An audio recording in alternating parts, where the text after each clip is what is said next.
Hi guys! So as you can see from my decor, I was not able to finish the dress in Kentucky. Sad day. The good news is, at least here I can use my serger. So some of the things that I would have to do in Kentucky that would take a lot longer are going to be very fast here. Like hemming my dress will be super fast because I have the serger. So you saw what I had already accomplished when I was in Kentucky. This is basically what's left.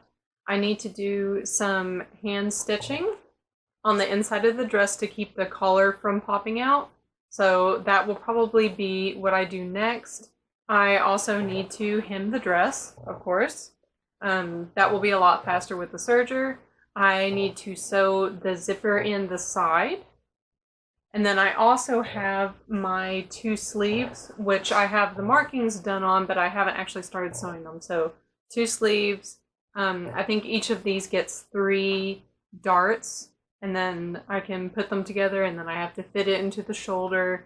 And then last but not least, I have my bow for the front of the dress. So that's everything that's still left to do. I have a couple of hours to sew tonight, so I think for this part I'm probably going to focus on working on the sleeves and probably doing that hand stitching at the collar. If I can get all of that done tonight, I will consider that a victory lap for myself. Other than that, I don't think I will have time to do much else on this. One other thing that I am going to do now that I'm in New York that I could not have done in Kentucky is go through the inside of my dress and just serge all of the seams. And I want to do that because this dress doesn't have a lining. It's a true vintage pattern.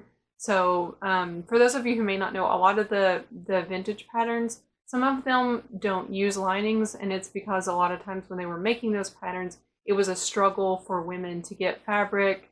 A lot of people didn't have a lot of extra money because of the war and just the economy at the time. So it's not like now when you have a lot of dress patterns and they usually come with a lining of some sort. So people did not have those kind of finances to throw around. So a lot of times when I sew these vintage patterns, they do not have a lining.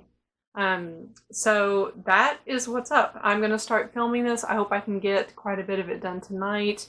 You may see me change outfits one more time, and that means that I'm sewing into the next day.